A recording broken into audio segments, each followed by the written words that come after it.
¿Está listo para la palabra del Señor? El día de hoy seguiremos con la serie de escatología que nos habla del tiempo del fin. La semana pasada estuvimos tocando este tema por causa de todo el movimiento que existe en medio de las naciones, la incertidumbre, qué es lo que dice Dios, porque hay muchas voces y nosotros debemos escuchar la voz correcta, la voz de Dios. Eso nos tranquiliza, nos da paz, pero una paz no como la que el mundo da, sino es una paz del Espíritu Santo, que aún en medio de las dificultades y los problemas nosotros podemos estar confiados en Cristo. Y estoy confiado en Cristo. Así que el tema base es entendiendo el año de la justicia. Recuerde que este ha sido nuestro tópico de este año, el año de la justicia bajo la lupa escatológica. La escatología es el área de la teología, del estudio de la palabra del último tiempo, el tiempo final. Vamos a retomar algunos puntos de la clase pasada, la cual nos dice que aún escritos antiguos, como el de Homero hablando de la Ilíada, la Divina Comedia, los movimientos comunistas, hablan de una cosa, el fin.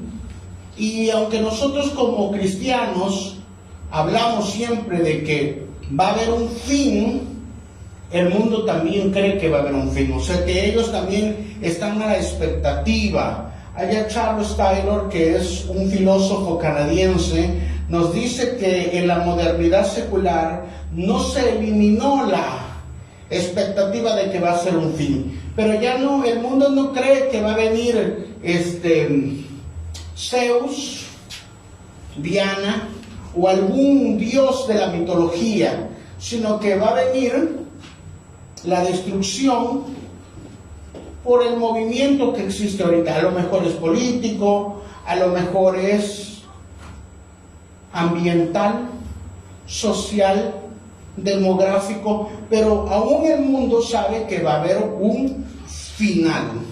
En el judaísmo vimos que también habían creado este tipo de pensamiento. Tanto los libros como de Enoch, Esdras y los de Qumran nos dirigen a un solo pensamiento.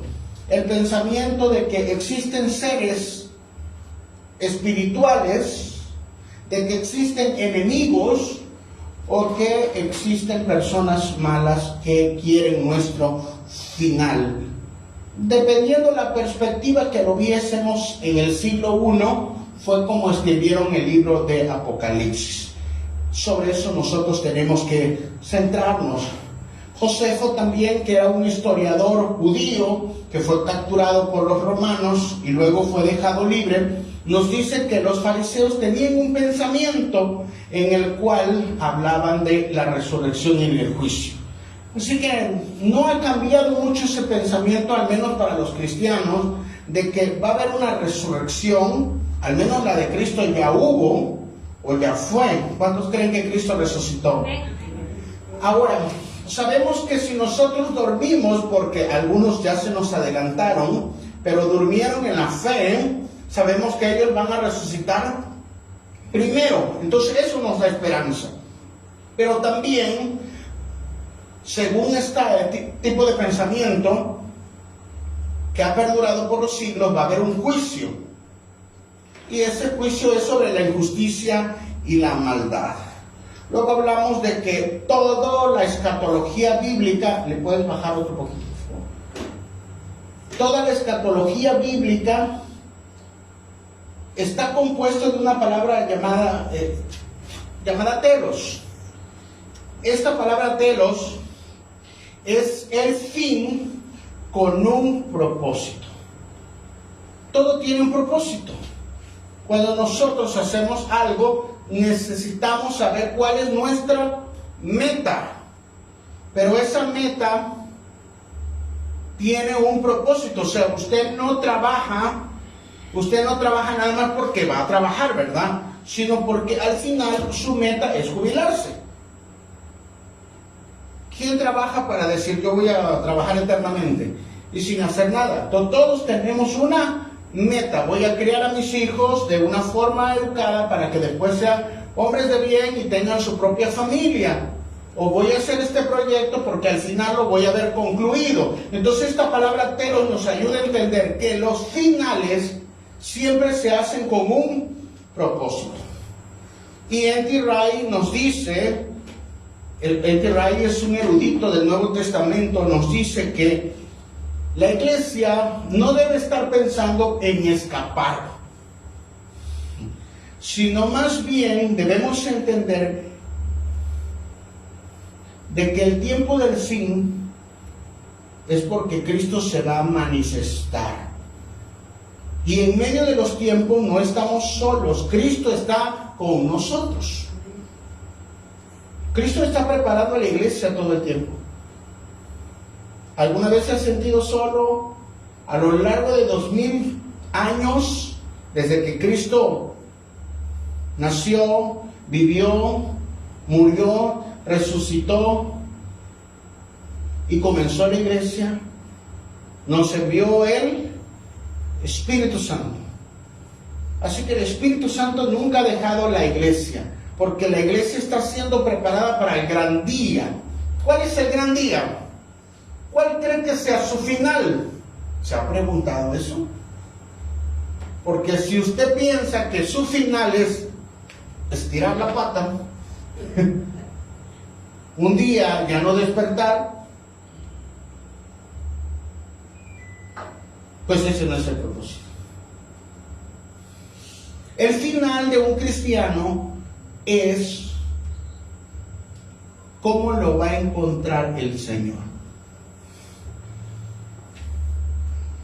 ¿Cómo lo va a encontrar? ¿Lo va a encontrar listo? Porque hay un final, y ese final es presentarnos en el tribunal de Cristo. ¿Cuál es nuestro final? Ir al tribunal de Cristo. Nosotros estamos viviendo en este tiempo porque estamos siendo preparados como la novia.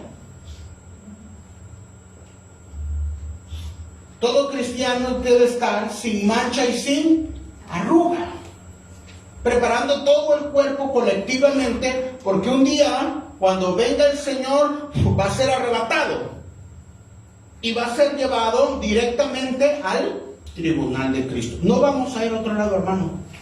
Ese es nuestro final. Pastor, ¿y si yo duermo antes de que venga Él? Usted va a entrar a la presencia de Dios, a lo que llamamos el paraíso, y solo va a estar ahí como en una sala de espera, esperando que Cristo lo resucite para cuando Él regrese y nos presentamos todos en el tribunal. ¿Cuál es nuestro final? Presentarnos en el tribunal. Ese es nuestro final. Todo cristiano, la finalidad o su fin es presentarse en el tribunal de Cristo, en el bimá de Cristo. Y aunque usted haya hecho muchas cosas buenas, obras, en realidad lo que Dios va a juzgar en ese momento cuando se abran los libros será cuánto es irreprensible en su carácter. En otras palabras, ¿qué tanto nos parecemos a Cristo? Así que esta escritura de 2 de Corintios nos dice, porque es necesario que todos compadezcamos ante el tribunal de Cristo para que cada uno reciba según lo que haya hecho mientras estaba en el cuerpo, sea bueno, sea malo. Y ahí no nos vamos a poder esconder, porque el gran juez es Cristo. Y entonces le enfocábamos en el año de la justicia, porque cuando entendemos hacia dónde vamos, la pregunta es si estamos alineados. Es una pregunta que deberíamos hacernos todo el tiempo. Si viniese Cristo hoy, ¿me voy con Él? ¿Te acuerdas del corito de los años anteriores? Y yo no me quedo, me voy con Él. A la nueva Jerusalén. Me voy con Él, me voy con Él. Porque el pensamiento de la antigua guardia, ¿verdad?, de los coritos, era introducir ese pensamiento que no nos íbamos a quedar, sino que estábamos pensando en irnos a nuestra morada eterna ya con Cristo. Así que, hablando del año de la justicia, ese es nuestro fin. Pero se ha dado demasiadas ideas de lo que es el fin, porque muchas veces se ha introducido las ideas del mundo. Y hay cristianos que no, ya sea que no entienden la Escritura, que no la leen, o que sincretizan lo que dice un poco la Biblia y un poco lo que dice el mundo.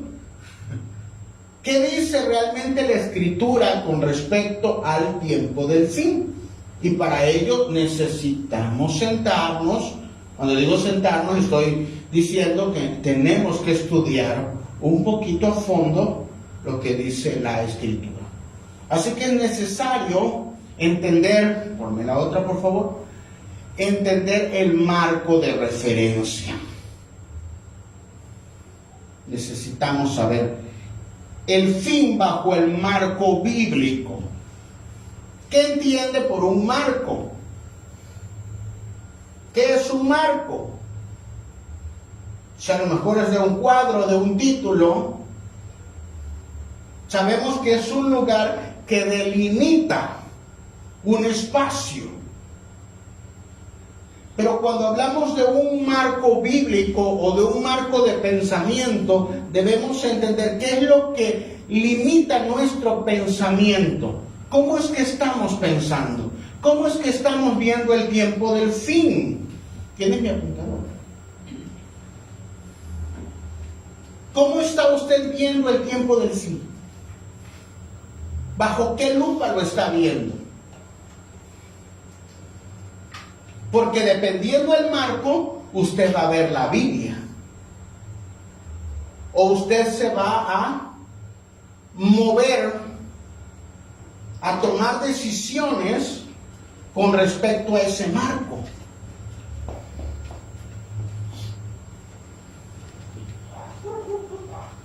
Así que vamos a tener aquí, hay un marco, ¿verdad?, de cuadro, que lo quise poner así como ejemplo, pero en realidad que hay una persona que anda como que se movió.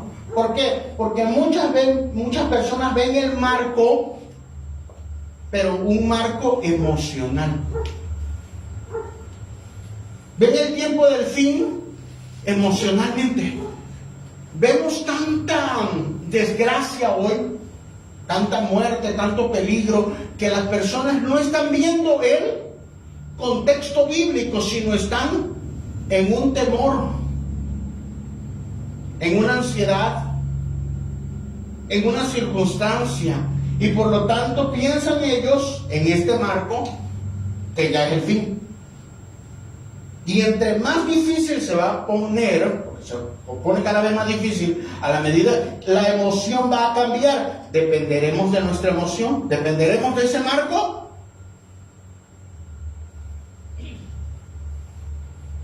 Porque es fácil recitar el versículo: 1000 caerán a tu y 10,000 a tu siniestra. ¿Cuántos han escuchado ese versículo? Y lo profetizamos y lo declaramos hasta que ocurre algo cerca de mi casa y ya no, yo ¿qué voy a hacer aquí? Voy a salir, ya anda con miedo. ¿Por qué? Porque está viendo su marco a través de la emoción. A lo mejor es mi final, ¿verdad? Ya andan con esa ansiedad. No amanece y ya están. Su marco es emocional. Pero hay otro marco, el marco de la ventana de Overton. Y todos sabemos que ese es un marco ideológico político, donde el tipo de pensamiento va a ir introduciendo las cosas más terribles, pero las va a ir introduciendo poco a poco. Y van a usar todo el aparato de comunicaciones para poder meter esa idea. No sé si se acuerda usted antes, no sé si usted vio las Marías, ¿se acuerda? No era cristiano. Y vimos María 1, María 2, María la del barrio, simplemente María, Rosalinda, y todos tenían una misma temática. La temática es que ella le quitaba el esposo al otro, ¿verdad? Y porque veíamos a la protagonista bien bonita, entonces, sí, que se quede, la mujer lo hace sufrir, ¿verdad? Y nos introducían ese pensamiento en el cual era legal el adulterio simplemente cuando, pues la otra le entregara emoción. Es un tipo de pensamiento que se va introduciendo a través, por ejemplo, de los medios de televisión. Hace algunos años no íbamos a hablar de movimientos que iban en contra de la naturaleza. Y hoy sí es algo normal. Porque la política, porque los medios, porque las artes, porque los filósofos, porque los estudiosos lo van introduciendo, y como el cristiano no tiene un marco, se deja influenciar. Y hasta el cristiano se vuelve político. Se vuelve fanático. Porque no conoce el marco bíblico. Y eso lo introduce la ventana de Overton.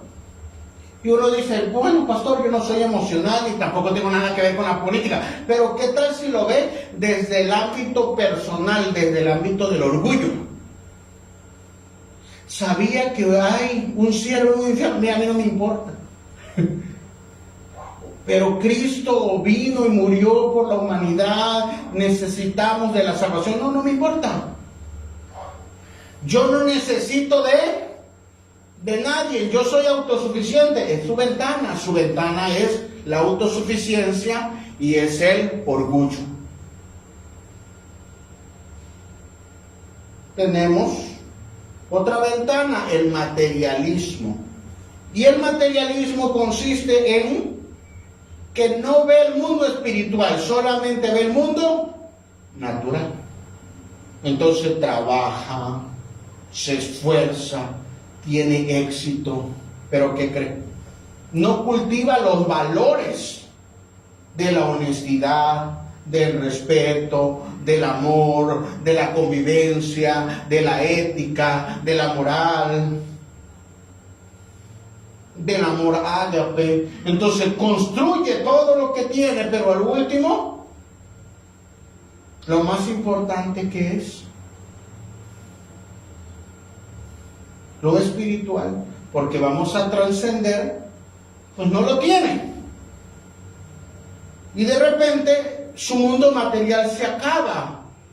¿Cuántas personas, por ejemplo, en 1930, que fue la Gran Depresión, que hubo un colapso económico, al igual que en el 2008, mucha gente se suicidó, porque toda su vida dependía de lo económico, y al momento que no lo tenía, su mundo se derrumbó, y algunos se suicidaron.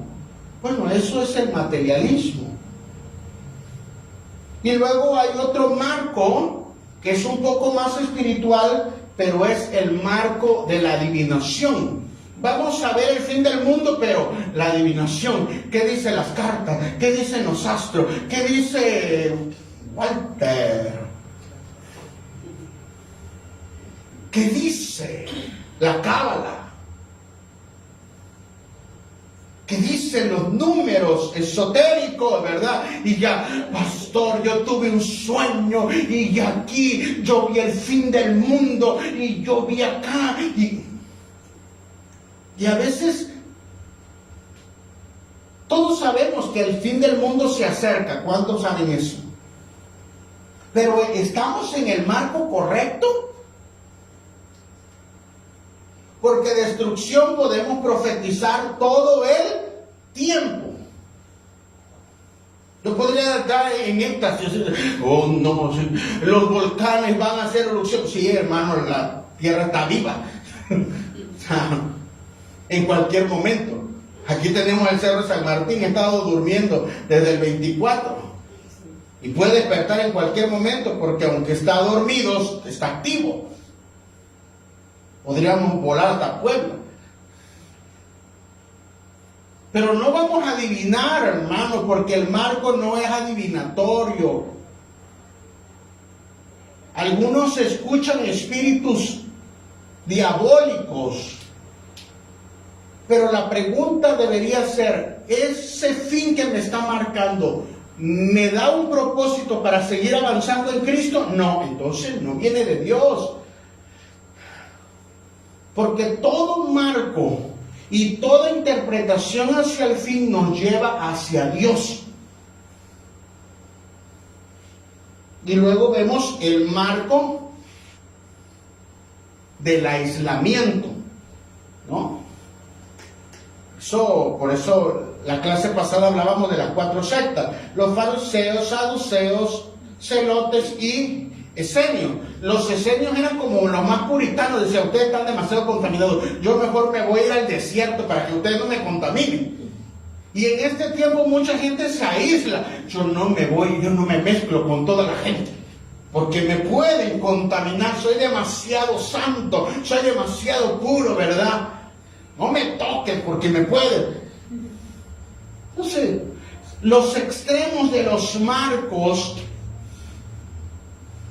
es como nosotros vemos el tiempo final.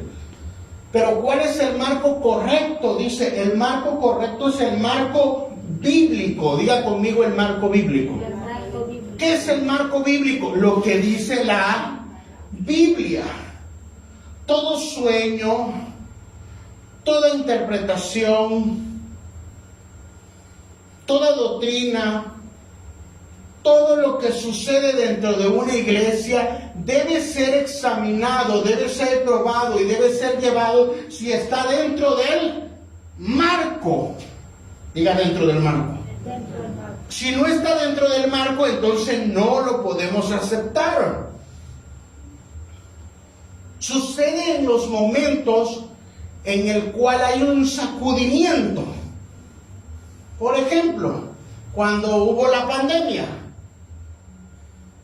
hubo un sacudimiento y ahí nos dimos cuenta en qué marco estaban las personas.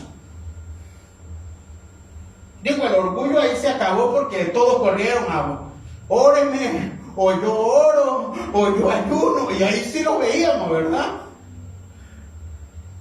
Algunos entraban en las adivinaciones, algunos se aislaron completamente, ¿verdad?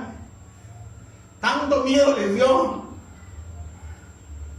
Ahí nos dimos cuenta que muchos de ellos estaban cimentados en su materialismo y de repente cerró su templo, de repente cerró su negocio y ellos entraron en pánico. Pero muchos nos dimos cuenta quién realmente estaba en el marco de Cristo, porque aún en medio de las dificultades siguió confiando. Vimos la mano del Señor, vimos sanidades, vimos la fortaleza del Señor, vimos cómo Dios realmente estuvo ahí y pudimos decir: Dios es fiel en medio de los tiempos. Ese es el marco. ¿En qué marco usted está? Porque es importante interpretar el tiempo del fin, pero en el marco correcto. Lo que sigue. Así que tenemos que usar un método. Y muchas veces nosotros vamos a interpretar la Biblia como nosotros pensamos o como creemos. Nos tomamos un café bien cargado y después leemos Apocalipsis, ¿verdad? Después de ver Chucky 1, Chucky 2, Chucky 3, El Exorcista 1, y claro que va a tener una visión. No, hermano, nosotros tenemos que estudiar el marco bíblico, qué es lo que realmente dice la Biblia. Y para eso se necesita un método exegético. ¿Qué es el método exegético? El método exegético es lo que dice la Escritura, en el contexto de la Escritura, en el tiempo de la Escritura, los que escribieron qué estaban viviendo en ese tiempo.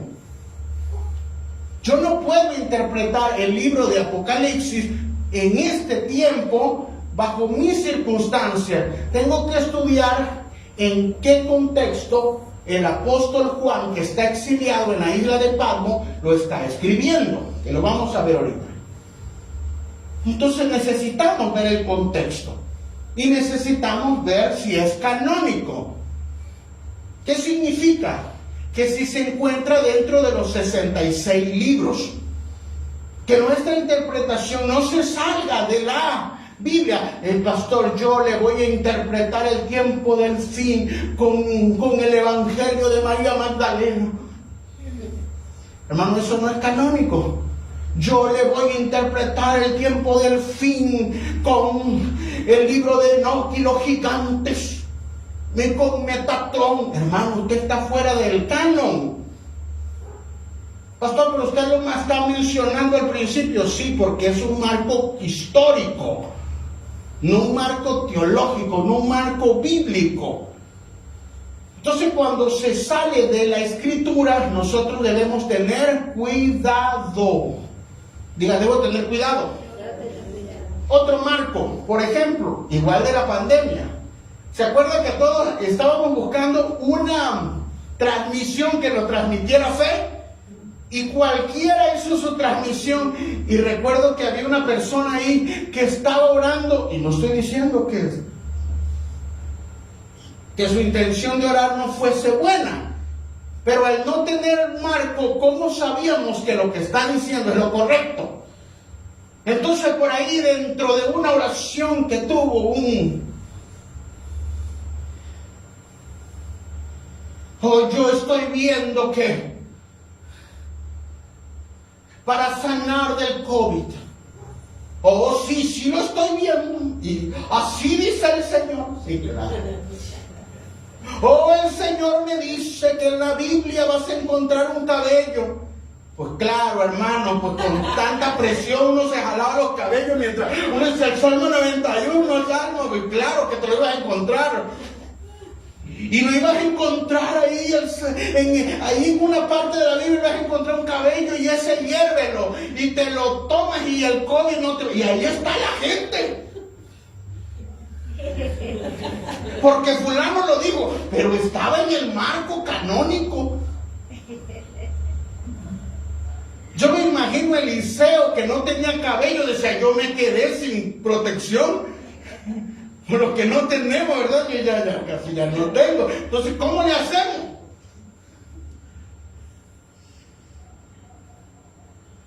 Nuestra interpretación del tiempo del fin tiene que venir en la Biblia. Y para eso se necesita estudiar pasajes específicos que hablen de eso. Por ejemplo, el pasaje de Isaías 61. Donde el profeta Isaías, 700 años antes de Cristo, está profetizando la restauración de Israel, la restauración de la creación.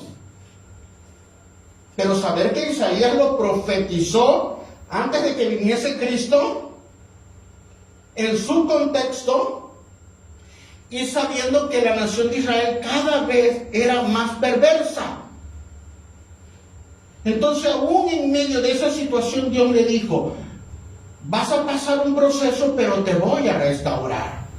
Voy a enviar al Mesías. Y ellos, a partir de 700 años antes de Cristo, empezaron a confiar de que iba a venir un Mesías. ¿Qué estaban esperando los judíos? profecía. ¿Vino el Mesías? Sí vino, ¿verdad?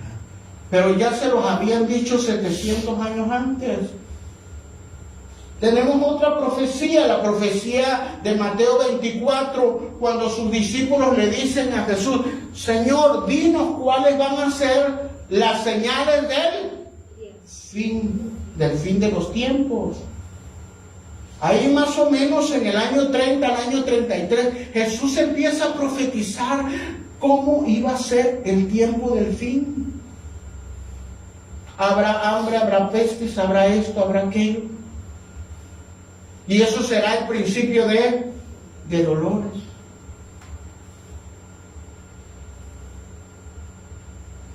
Este templo no va a quedar nada. No va a quedar piedra sobre piedra. Es una profecía. Hay que estudiar que Isaías profetizó de el Mesías, y ahora el Mesías ya había nacido y estaba profetizando ahora del tiempo del fin. Y finalmente Juan, que es el último de los apóstoles en morir, y él no muere martirizado, sino que exiliado se lo llevan a una isla donde es ya muy grande, y ahí tiene la visión del Apocalipsis. Y ahí Dios le muestra cómo Dios va a restaurar todas las cosas. Entonces necesitamos, si vamos a buscar cómo es el tiempo del fin, hay que preguntarle a la Biblia. Hay que preguntarle cómo profetizó Isaías. Hay que preguntarle lo que dijo Jesucristo. Hay que preguntarle lo que dijo Juan el apóstol. Hoy le creemos a todo el mundo. A Chuchita, a Perenganito, al super ungido, al aquí. ¿Qué dice la Biblia? ¿No? Hace algunos días yo vi un video de una persona que estaba enseñando guerra espiritual y se vistió de soldado y traía una pistola ahí. Decía: hermano, usted saque la pistola y dispárele a los espíritus. ¿De dónde sacaron esta persona? Si los espíritus son neumas, son aire, no es algo material. Nuestra lucha no es contra carne ni sangre. Usted no puede sacar un revólver y dispararle al demonio, porque hemos perdido el marco, y el marco es la Biblia. Y muchas personas tienen miedo porque no saben lo que dice la Escritura del tiempo del fin. Así que para ello hay que ver tres pilares importantes dentro de esta revelación progresiva que se fue dando, ¿verdad? Isaías, Jesucristo, Juan. Son tres figuras importantes dentro de la Biblia. Si yo le dijese: hermano, yo tuve una revelación del Apocalipsis más fuerte que la de Juan, usted me dice: el pastor ya se perdió. Porque canónicamente ellos son los que tienen autoridad, no yo. Y toda enseñanza, toda doctrina, todo lo que yo pueda decir, tiene que ser de los escritos de la Biblia. Yo no me puedo inventar cosas. Manipular los textos va a traer siempre confusión. Así que vamos a encontrar tres pilares para poder interpretar el Apocalipsis. La palabra Apocalipsis viene del griego, que significa revelación. Cuando nosotros vemos en Hollywood, ¿verdad?, una película, dice el Apocalipsis, destrucción, muerte, matar, asesinato, terremoto, meteoritos, los cuatro jinetes. Pero hermano, eso está más alejado de la realidad que yo haciendo dieta. La palabra Apocalipsis significa revelación de Jesucristo. Cuando nosotros leemos el Apocalipsis, se nos está revelando Cristo. Entonces la primera pregunta es, ¿Cristo le reveló a su siervo Juan este escrito para meterle miedo? ¿Para asustarlo? Si ya tenía miedo. ¿O para mostrarle que él era Dios? Y mostrarle, decía Juan, estás aquí exiliado, pero yo sigo teniendo el control. Tu final no va a ser la destrucción, tu final es la redención. Entonces estos tres pilares nos deben enseñar hacia dónde nos lleva el fin. Número 1, saber que el Apocalipsis o el tiempo del fin, donde se escribieron estos libros proféticos, están en un contexto de que el Espíritu Santo les quiere dar aliento a su iglesia porque está siendo perseguida. No necesitan miedo, no necesitan ansiedad, no necesitan temor, ya lo tienen. Porque en este siglo I los cristianos están siendo perseguidos, los cristianos están siendo quemados, los cristianos están siendo llevados a los coliseos romanos, y ahí no se nota la imagen, pero aquí están los cristianos reunidos y aquí les soltaron un león. Ellos necesitaban una palabra que los fortaleciera, porque iban a vivir tiempos difíciles, tiempos donde les quitaban sus casas, tiempos donde masacraban a sus familias, tiempos donde destruían sus hogares. De hecho, ahí inventaron, hoy lo usamos como calcomanías, en los carros, el pececito, pero en realidad se inventó o se recurrió a él en el siglo I. Uno no podía andar diciendo yo soy cristiano, porque si el otro no era cristiano, te acusaban y te mandaban a ahorcar, te mandaban a quemar, te mandaban a fusilar o te llevaban con las fieras del Coliseo, te entregaban. Por eso Jesucristo dijo que los propios hermanos te entregarían. Hoy siempre te entregan. Pero en el tiempo que Jesús lo dijo es porque los iban a entregar al Coliseo. Entonces cuando dos personas estaban de frente, no le preguntaba directamente, ¿tú eres cristiano? No, en realidad uno estaba de frente y hacía una media luna. Y si el otra persona era cristiano, hacía otra media luna. Y se hacía el pececito. Uno. Y luego el otro, 2. Y entonces decía, tú también eres cristiano. Podemos conversar. Pero si el otro no cerraba, no era cristiano, cuidado. Podría ser más traidor que Judas.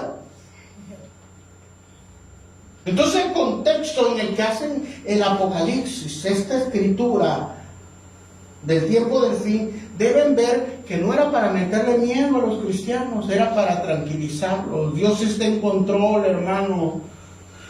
Sé que son tiempos difíciles, en el cual hay muerte, sangre, se ha levantado todo tipo de maldad, todo tipo de agrupaciones. Es como en el tiempo primero. Pero Dios está con nosotros. Dios nos está cuidando. Hoy vengo a decirles que nuestro tiempo como iglesia es cuando más se va a intensificar. Porque el Espíritu Santo nos va a dar ese fuego que nos va a hacer orar más. Orar por nuestros hijos, orar por nuestra familia, orar por nuestros negocios. ¿Para qué? Para que glorifiquemos a Cristo. Ese es el contexto histórico, pero también hay que ver el contexto literario. ¿Qué significa cuando nosotros estudiamos el tiempo del fin en el contexto literario? Que la Biblia no la podemos interpretar conforme a nuestro pensamiento. La Biblia tiene una estructura y hay figuras. que una vez que son dictadas ya no se mueven. Por ejemplo, en el Antiguo Testamento vemos que al entrar al tabernáculo tenían que llevar para la expiación de los pecados tenían que llevar un cordero. Todos sabemos por interpretación que el cordero era ahora Cristo. Usted no le puede dar otra interpretación en la Biblia. El cordero en el Antiguo Testamento es Cristo. Usted lo ve como el Cordero de Dios en los Evangelios. Predicamos al Cordero de Dios y en el Apocalipsis va a aparecer el Cordero también. El Cordero que fue inmolado. Y usted no le puede dar otra interpretación. Pastor, es que tuve una visión. Y dice cualquier cosa a veces en contra del Cordero. Y hermano, ¿cómo puede ser si el Cordero es Cristo? Yo creo que es de Dios. Y pudiera ser otra paráfrasis o otra alegoría, pero no, porque como es el Cordero, merece el respeto, ¿verdad?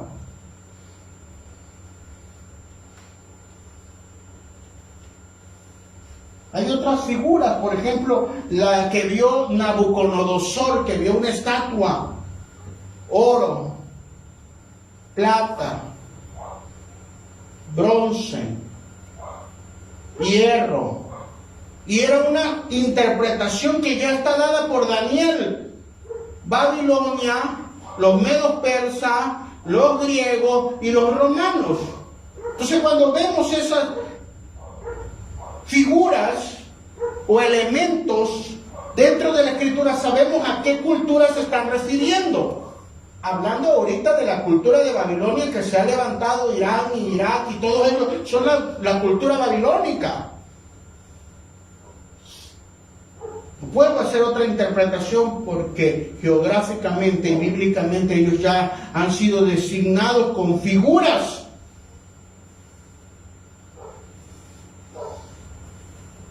Necesitamos entender cuáles son las figuras de la Biblia. A veces nosotros queremos incorporarle figuras a la Escritura y no se puede, no están ahí. El Apocalipsis tiene su estructura de figuras literarias. Punto que sigue. La semántica, regrésala por favor, no he terminado. La semántica del original de la Escritura. Y eso significa que dentro del escrito hay palabras claves. Cuando nosotros estudiamos, por ejemplo, Isaías 61, nos vamos a dar cuenta que Isaías 61 dice: el Espíritu del Señor está sobre mí. Eso lo profetizó Isaías 700 antes de Cristo. Pero Cristo, cuando sale del desierto, su primer sermón en su sinagoga es este: Mateo 4, Lucas 4. Y lee este pasaje: el Espíritu del Señor está sobre mí, porque me ha enviado a anunciar el año del Señor. Isaías 700 años antes lo estaba profetizando. Y ahora Cristo les está diciendo: hoy se está cumpliendo esta profecía, el año del favor de Dios. El año de la gracia del Señor. Yo no sé usted, pero desde que Cristo murió y resucitó y nos dio vida, para nosotros es el año del favor de Dios. El año de la gracia del Señor. Debemos estar confiados. Vaya con ese entendimiento. O sea, no me van a aceptar. No me van a dar la oportunidad. No se lo van a dar a otro. No, hermano, tenemos el pensamiento de Cristo. Es el año del favor de Dios. ¿Cuándo se inauguró? Cuando Jesucristo dijo, consumado es, todo está pagado. Es el año del favor. Usted confía, usted ore con esa confianza. Ay, es el tiempo del fin. Una bala perdida me va a alcanzar. Oh, no, si me tomo el café me va a dar agrura. Oh, no sé, no, esta enfermedad de cáncer voy a morir. ¡No! Es el año agradable del Señor. Amén.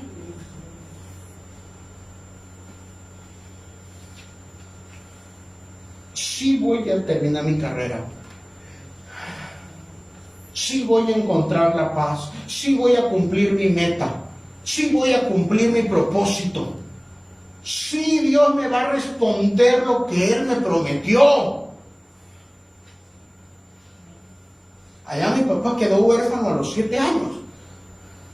Y estaba en un potrero y eso nos los contaba. Cuando se convirtió, Él empezó a testificarnos muchas cosas. Y dice que allá en el potrero Él oró y no conocía de Dios, pero Él dijo, Diosito, así oró, Diosito, me vas a sacar de la pobreza, ¿verdad? Y yo voy a tener mi casa y voy a tener mi familia. Dice que tú vas a estar conmigo. ¿Y qué cree? Se lo cumplió. Amén. Porque cuando uno le pide a Dios con todo su corazón y confía en Dios, uno puede decir, es el año de la gracia del Señor. Amén. Uno puede estar confiado. A veces se nos va a ir la fuerza, a veces se nos va a ir los ánimos, pero es el año del Señor.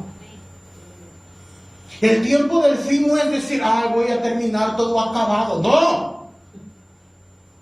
Todo solo, todo esto, todo aquello. No. Todos me van a traicionar. No. El año de la gracia del Señor.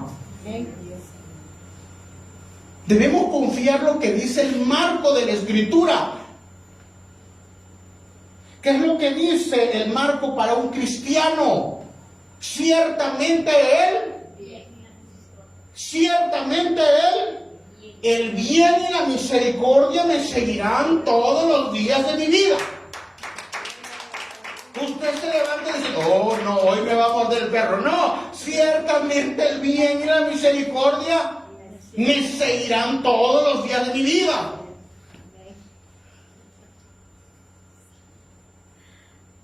Me encanta lo que dice una hermanita cuando de repente viene un dolor y dice, ¡hey, fuera, fuera! Porque el año del Señor me dice que yo estoy sana. Amén. Estamos entendiendo que hay cosas que van a suceder, pero son pasajeras. Pero nos enfocamos a que Cristo nos quiere tener sanos. Amén. Porque le vamos a servir sanos. Porque le vamos a adorar sanos. Porque tenemos un propósito sano. El poder de Dios vendrá ahí. Ese debería ser nuestro pensamiento escatológico. Ese es nuestro pensamiento del fin. Todos los negocios están cerrando, pero el mío va a prosperar. Amén. Yo recuerdo cuando fue la pandemia, todas las iglesias, algunas iglesias cerraron, nosotros salimos a orar en las iglesias. Porque entendimos esto. Nosotros nos vamos a ir cuando Dios lo diga, no antes y no después. Eso no significa que me voy a ir al peligro. Eso significa que yo estoy confiando en Dios. Amén. No podemos vivir en pánico, no podemos decir, oh, mi ciudad es la más. Todas están así, hermano. Ay, es que allá en el norte, eso es donde está difícil. Quizás no la has visto, pero en todos lados hay maldad. Quizás Dios no nos ha permitido verlo. Pero a mí no me ha pasado nada porque sus ángeles están ahí. Amén. Es el año del favor de Dios. Y tenemos otra palabra ahí dentro de la semántica original, que hay una palabra crisis. Ay, Dios mío. Para el cristiano va a pasar crisis. Diga crisis. Ay. Ay, no, pastor, ya. No, estaba diciendo que el año del Señor, el año de la... Pero la palabra crisis significa prueba. Y hay momentos que mientras nos acercamos hacia el fin, Dios nos va a poner no nos va a poner a prueba.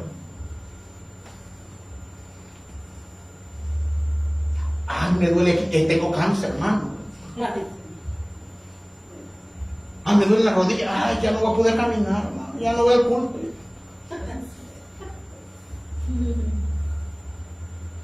Con la economía voy a perder todos mis ahorros. Pero la prueba significa que aunque haya voces en todos lados, tú te mantienes seguro. Amén. Porque el que cuida de tu salud es Cristo. El que cuida de tus hijos es Cristo. El que cuida de tu finanza es Cristo. Y a veces vamos a pasar situaciones en lo económico y decir, y luego yo estoy viviendo al león con el pastor. Y me echo su sermón escatológico. 3 horas de paso. Cállate. Y a lo mejor lo que estás pasando es una crisis. O sea, Dios te está evaluando. Dios te está evaluando. Que cuando estás pasando una situación en lo económico, a ver si sigues confiando en Dios. La venta estuvo baja, no, pues ya no voy a seguir buscando a Dios. Entonces no pasaste la prueba. Pero cuando más buscamos del Señor, Señor, yo sigo confiando en ti. Amén. Yo sigo confiando que tú estás abriendo esta puerta. Yo sigo confiando que estás haciendo aquí. Yo creo en el favor aquí sobrenatural de parte de Dios. Y Él te coloca personas que te ayudan, que te asesoran. Puertas que humanamente no podríamos abrir con nuestras propias fuerzas. Así que sabemos que es el año del Señor y sabemos que en medio de los tiempos vamos a pasar crisis. Que son pruebas divinas. A veces como que el hijo se te descontrola y dices, ay no, ya se fue al infierno. No, más oración, más consejos. Decir, yo y mi casa confiaremos en el Señor.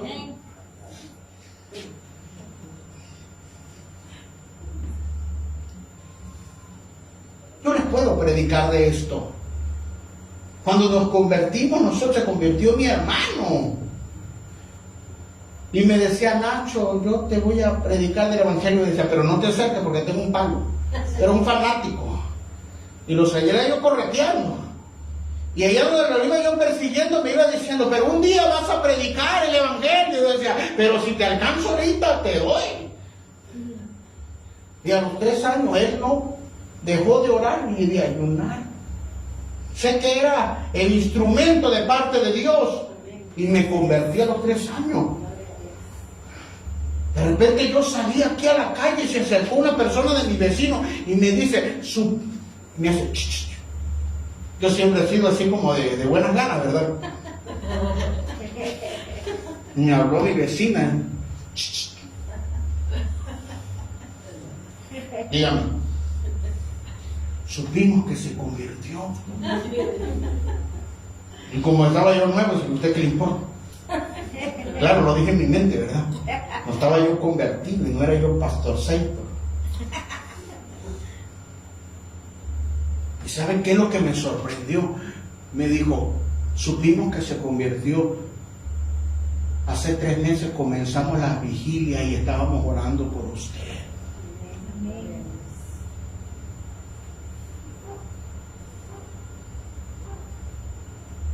Que Dios pone el querer como el hacer y va a mover a su cuerpo como Él quiere.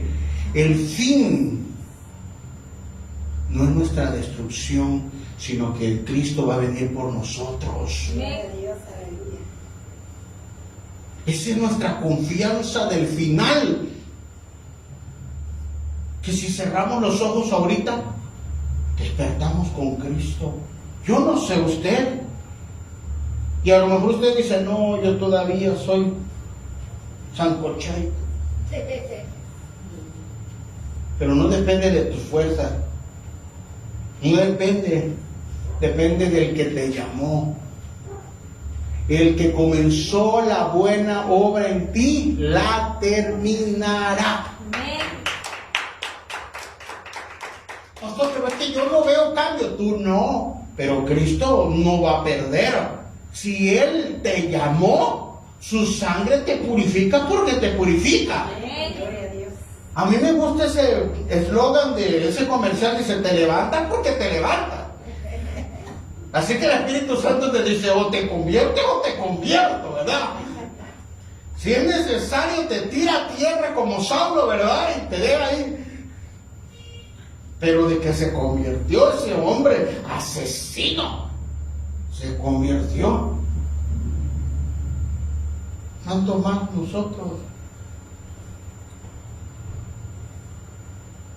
Porque Cristo viene. Eso es la parusía. Es el año de la gracia del Señor porque Dios nos ha dado ese favor.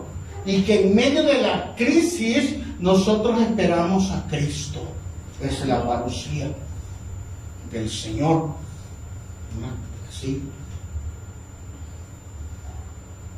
Entonces al ver Isaías 61, al ver el Evangelio y al ver los escritos del Apocalipsis, nos vamos a dar cuenta de una secuencia que en Isaías tenemos una profecía. Isaías lo vio con binoculares, allá va a venir el Mesías, 700 años antes de Cristo, profecía. Y él lo pudo ver, pero 700 años después, lo que él profetizó se vivió. Apareció Cristo y murió en la cruz del Calvario, y hoy predicamos del que murió y resucitó. Así que miren, ¿profetizó Isaías, sí o no? Sí, se cumplió. Vino Cristo y murió en la cruz del Calvario, se cumplió. O sea que de 3 ya se cumplieron 2. Ya solo esperamos el regreso. Se profetizó, se cumplió, vino, solo espero el regreso. Ahora la pregunta es, si ya 2 cosas de 3 ya se cumplieron, debemos estar seguros que Él viene. Por lo tanto, no podemos desmayar. No podemos jugar al Evangelio, porque la profecía se cumplió, porque Cristo resucitó y porque esperamos nada más a Cristo que regrese en la parusía. Él va a regresar. ¿Usted tiene ese entendimiento? Va a regresar. En cualquier momento va a regresar. Puede regresar ahorita, cuando termine el servicio, cuando va de camino a su casa, cuando está durmiendo, cuando está comiendo. En cualquier momento Cristo regresa. Yo puedo estar confiado. ¿Qué nos dice? ¿Qué nos dicen? El entendimiento progresivo a lo largo de los siglos, cómo en diferentes épocas están viendo el fin de la humanidad. Por ejemplo, Agustín de Hipona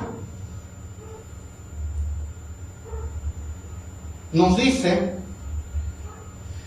Agustín de Hipona, lo vimos en clases anteriores, prédicas anteriores, que él tiene una obra que se llama La ciudad de Dios, la ciudad terrenal y la ciudad de Dios, donde la ciudad terrenal es la ciudad caída y luego se va a ir transformando en la ciudad de Dios.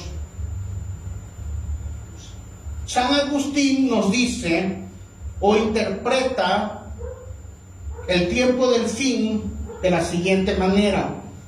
La primera venida y la resurrección del Mesías permiten que el creyente participe. ¿Qué quiere decir? Que cuando Cristo vino y murió en la cruz del Calvario, el año de la gracia se hace efectivo en nosotros. Nos da la oportunidad de ser hechos hijos de Dios. Juan 1:12 lo dice: a todos los que le recibieron les dio derecho legal de ser hechos hijos de Dios. Y eso se aperturó cuando Cristo dijo: consumado es. Todo está pagado. Entonces, ¿qué tenemos que hacer? Aceptar a Jesucristo como Señor y como Salvador y caminar en sus principios.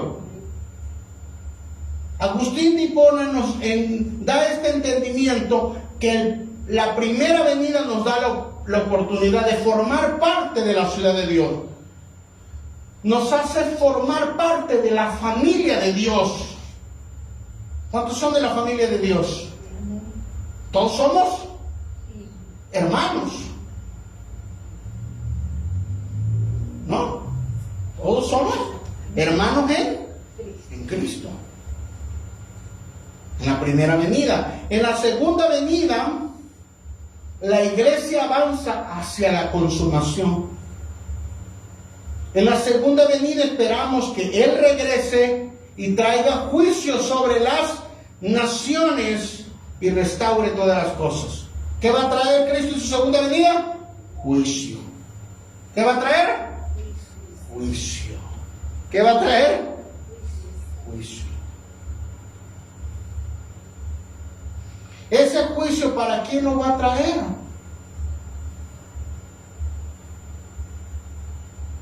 ¿Para el cristiano? ¿Para el que buscó de Dios? ¿Para el que se consagró? ¿Para el que perseveró? No. Para el que se desvió, aún teniendo la gracia y el favor de Dios de recibir al único Salvador llamado Jesucristo. Pero aún así lo rechazó. Por eso todavía estamos a tiempo. Pero para aquellos que han perseverado, cuando Cristo venga en su segunda venida es para restaurar. Los que están durmiendo, dice, en un abrir y cerrar de ojos serán resucitados. Y luego nosotros, los que hayamos quedado, dice, seremos transformados. Yo espero ser transformado más. Y los dos, tanto los que duermen como nosotros, alcanzaremos a Jesús en el aire. ¿A dónde nos va a llevar? Al tribunal de Cristo. Pero el que perseveró le van a poner un sello ahí.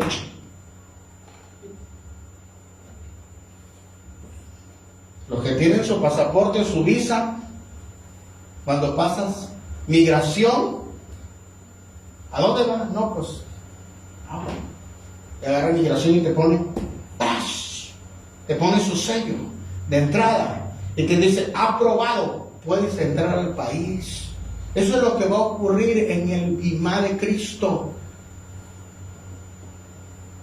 Los que se levanten, que durmieron, que esperaron en Cristo, pero no había llegado el momento, serán levantados y nosotros, y Cristo va a decir, los estaba esperando, ¡pras!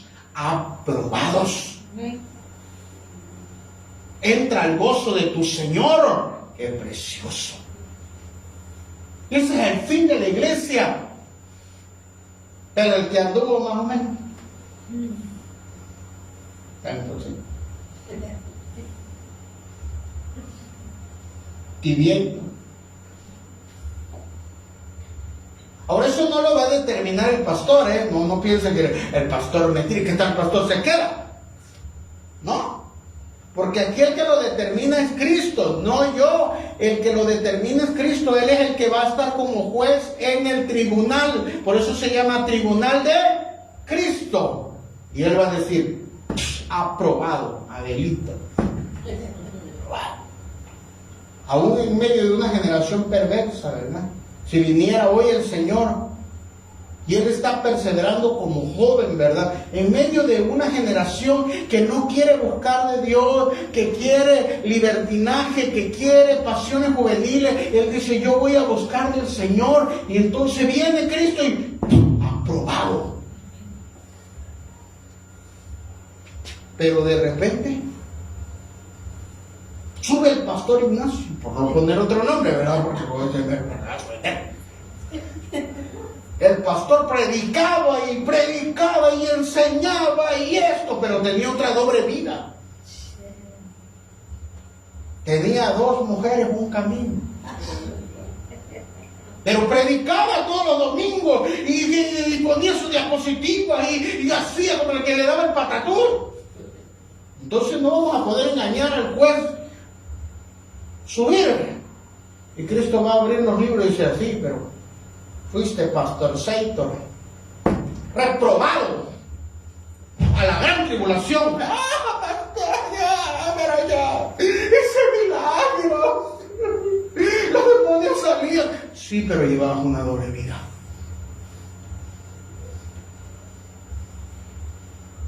La restauración es para los que perseveran. El que persevera hasta el fin, ese será salvo. Por eso hay personas que le ha pasado de cosas y le hacen cosas, ¿verdad? Pero dice, yo voy a salirme de la iglesia, yo voy a buscar de Dios. Porque esa persona no está viendo al hombre, está viendo a Cristo. Amén. Y otras personas buscan tantito que alguien le tuerza la boca, pero si yo ya me voy, aquí no hay amor, y se van. Nada más estaban buscando una excusa. Sigamos. ¿Qué nos dice Juan Calvino en la Reforma? Nos dice,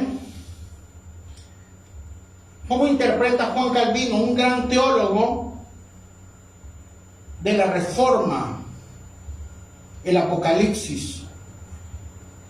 Que hay que ser prudentes al estudiar el Apocalipsis. Hay que ser prudentes al estudiar el Apocalipsis. Porque algunos podemos interpretarlo de forma sensacionalista para meterle emoción a la gente. ¡Hermano! El tiempo del fin viene. Ya está el fin. No haga tesoros en la tierra, haga tesoros en el cielo. Venga a su casa y venga y deme el dinero. Y le vamos a hacer una mansión ahí en el cielo. No. Pacte. ¿Por qué? Porque está manipulando. Está manipulando al pueblo con todas las circunstancias que en lugar de decir, hermano, Cristo está en control, vamos a orar, vamos a buscar de Dios, vamos a ver lo que dice la palabra, toman esas circunstancias para aterrorizar a la gente y para sacarle provecho. Oh, yo veo que tienes un problema ahí, pero si tú me das tu casa, Dios te va a dar 4, sí, claro. No, hermano, no debemos ser sensacionalistas. Circunstancias van a ocurrir siempre. Un volcán va a explotar, otra peste va a aparecer, la delincuencia va a aumentar. Es el tiempo del fin, pero nosotros dependemos de Cristo. Juan Calvino interpreta el Apocalipsis con prudencia, evitando distorsionar la Escritura, centrarnos en Cristo. Diga, estoy centrado en Cristo. Estoy centrado en Cristo.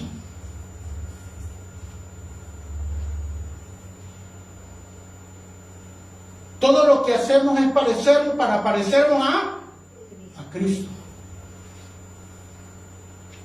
Si nosotros nos parecemos a Cristo por la renovación del Espíritu Santo, por la transformación del Espíritu Santo, ¿será que Dios no lo va a bendecir? Pero ¿qué es más fácil decirle? Usted viva como quiera, pero pacte, dé 1,000 pesos y entre más de más lo va a bendecir. Las personas entran en un fanatismo, sensacionalismo, y es lo que no debemos entrar. La Escritura está señalada hacia Cristo. Pastor, ¿qué nos está predicando en este día? Que para cuando venga Jesús, nosotros nos debemos haber parecido más a Cristo. ¿Y lo vamos a hacer con nuestras fuerzas? No. El Espíritu Santo se va a encargar de transformarnos todo el tiempo. Humanamente no podemos transformarnos nosotros. ¿Cuántos han intentado cambiar por sí solos? Cambiamos por fuera. ¿Verdad que te cae bien, hermano? Sí, me cae bien por dentro. Pero cuando es por fuera, pero por dentro, entonces la transformación fue completa. Es porque Cristo está siendo formado en nosotros. ¿Qué dicen los teólogos modernos con respecto al tiempo del fin? Nos dicen que Cristo es soberano de la historia. Estos estudiosos ya son de este tiempo final, de esta época contemporánea. Ya han estudiado desde el siglo I hasta el siglo XX, 20 siglos históricamente estudiando, y se dan cuenta que Cristo es fiel con la iglesia. ¿Fue fiel con la iglesia del Pentecostés? ¿Fue fiel con la iglesia de los apóstoles? ¿Fue fiel con la iglesia de Agustín de Hipona? ¿Fue fiel con la iglesia del oscurantismo, aunque por ahí empezaron a quemar gente? ¿Fue fiel en el tiempo de la Reforma? ¿Fue fiel en el tiempo del carismático? ¿Fue fiel en el tiempo posmoderno? Sí, hermano. Jesús lleva el control de la historia. Dios es el que está guiando a la iglesia. El Espíritu Santo nos está guiando hacia sí para llevarnos con Él. Esa es la revelación de Cristo.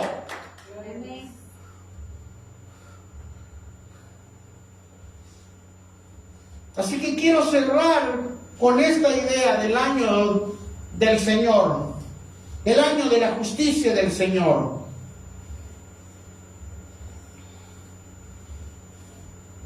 Así que el año de la justicia del Señor no es un eslogan, no es una frase bonita. El año de la justicia del Señor se entiende como el Kairos. El Kairos es la oportunidad, diga, es la oportunidad. Es la oportunidad, se entiende como el Kairos divino dentro de un desarrollo crono, dentro del año. Es la oportunidad que Cristo le dio a la iglesia a lo largo de 20 siglos, 2000 años, y Cristo ha estado dando oportunidad de que cada generación se salve. Aun cuando los perseguían la fiera, había gente que se salvó. Aún en el tiempo del oscurantismo hubo gente que se convirtió. En este tiempo hay una oportunidad. Cristo a lo largo de toda la historia ha llevado a su iglesia en un proceso de creación. ¿Ya fue la creación? Ya, Adán y Eva. Y luego de la creación fue la caída. Ya cayó Adán y Eva, ya cayó. Y luego de la redención, Cristo vino y murió. Ahí llevamos 3 cosas que ya se cumplieron. Ya ocurrieron esas 3 cosas. Ya ocurrió la creación. Ya ocurrió la caída. Ya ocurrió la redención. ¿Qué falta por ocurrir? La iglesia avanza hacia la consumación del regreso glorioso de Cristo. Eso es lo que estamos esperando. Cuando alguien le pregunte qué significa El tiempo del fin significa que la iglesia está esperando que Cristo regrese.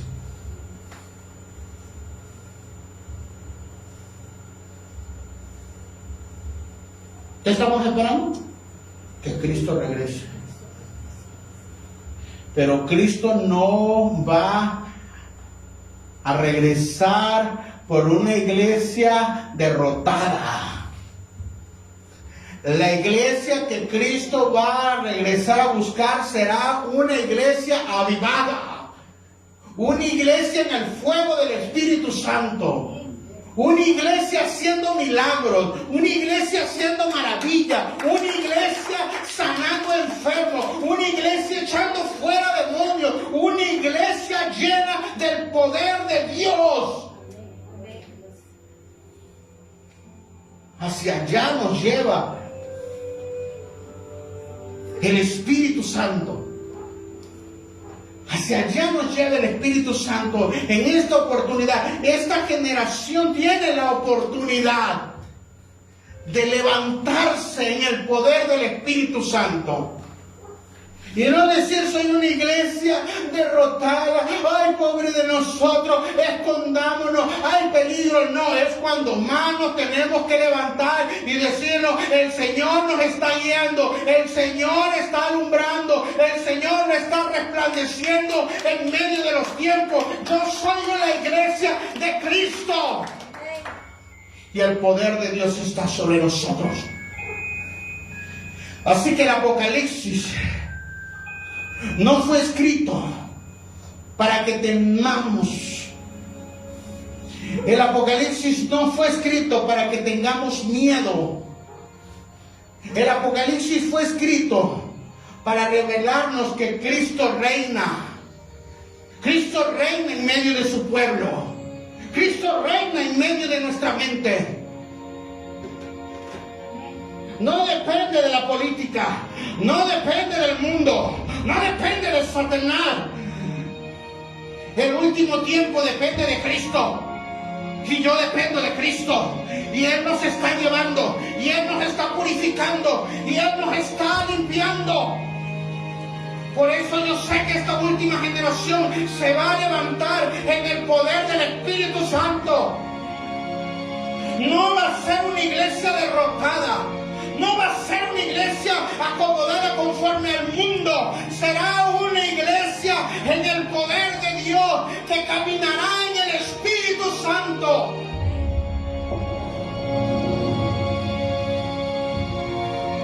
El mundo verá a la iglesia diferente.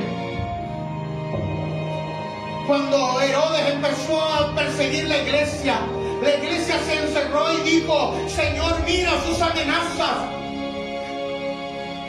Pero no nos vamos a esconder. Danos de nuevo para hablar de Cristo. Danos de nuevo. Danos de nuevo. Danos de nuevo. Oh Señor, yo te pido que levantes una generación en este lugar. Yo te pido que levantes una generación en Coatzacoalcos. Yo te pido que transformes Coatzacoalcos por el cuartel del Espíritu Santo. Yo te pido que transformes esta región.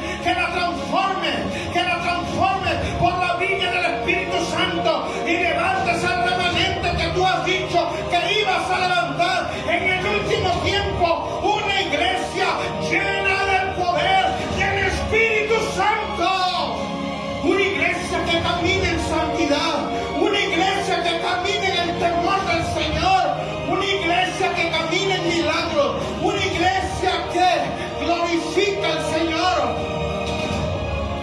Jesús reina, Jesús reina. ¿De quién temeré? ¿De quién temeré? ¿Quién con nosotros? Si Dios con nosotros, ¿quién contra nosotros? ¿Cómo no vamos a buscarte si en cualquier momento aparecerás? Hoy la novia está siendo preparada. Hoy la novia está siendo purificada. Hoy donde estás en el nombre de Jesús, el Espíritu Santo trae transformación. Por el poder de Dios, por el Espíritu Santo que trae ese cambio, que trae esa transformación. En el nombre de Jesús, en el nombre de Jesús. Jesús reina, Jesús reina. Jesús está en tu corazón. Los discípulos le dijeron: Maestro, Maestro, ¿no te das cuenta que nos hundimos? Y Jesús les dijo: yo estoy aquí. Yo levantó la mano y le dijo a la tormenta: calla, enmudece. Aún en medio de la circunstancia, en medio de la crisis, Cristo está en tu barca. No te vas a hundir. Saldrás a puerto, saldrás a la orilla, saldrás en sanidad, saldrás en victoria, porque Cristo lleva a la iglesia a su victoria, a su victoria. Consumado es, consumado es. Todo está pagado. Dios está levantando una iglesia que entienda que se tiene que levantar en el poder del Espíritu Santo, que no ora por obligación, que no busca por costumbre, sino en el poder de Dios. Todo está pagado, todo está pagado. Él proveerá cada cosa, porque tú estás perseverando, porque el Espíritu Santo te impulsa. Fuego de Dios en el nombre de Jesús. Él reina, Él reina, Él reina, Él reina por los siglos de los siglos. Es una iglesia. Yo veo una iglesia victoriosa. Yo veo una iglesia que se levanta. Es la iglesia del último tiempo, hermanos. Nosotros como ministerio, como el ministerio de León, declaramos avivamiento. No tenemos miedo, no tenemos temor. Por eso vamos y ungimos la ciudad y proclamamos al norte, al sur, al este y al oeste tiempos de avivamiento, tiempos en que Dios levanta los huesos secos, y ahí donde está, Dios te levanta, Dios te da vida, Dios te transforma. Eso nos lo prometió Jesucristo cuando haya venido sobre vosotros el Espíritu Santo. Recibiréis poder, recibiréis poder, recibiréis poder en el nombre poderoso de Jesús, en el nombre poderoso de Jesús, ahí en el nombre poderoso de Jesucristo. Estamos confiados como iglesia que le servimos a nuestro Dios. No nos detenemos, no porque haya más fuerza en nosotros, sino porque el Espíritu de Dios está sobre nuestras vidas. Es el año de la gracia del Señor, que aún en medio de la crisis seguimos confiando en Dios, y Él nos tiene con más fuerza, con más fortaleza. Ahí es donde vemos los milagros, ahí es cuando vemos que Dios abre fuentes en medio del desierto. Ahí es donde decimos: Dios en medio de la crisis me proveyó, me sanó, me liberó, me restauró. Porque Él viene, Él viene, Él viene, Él viene, Él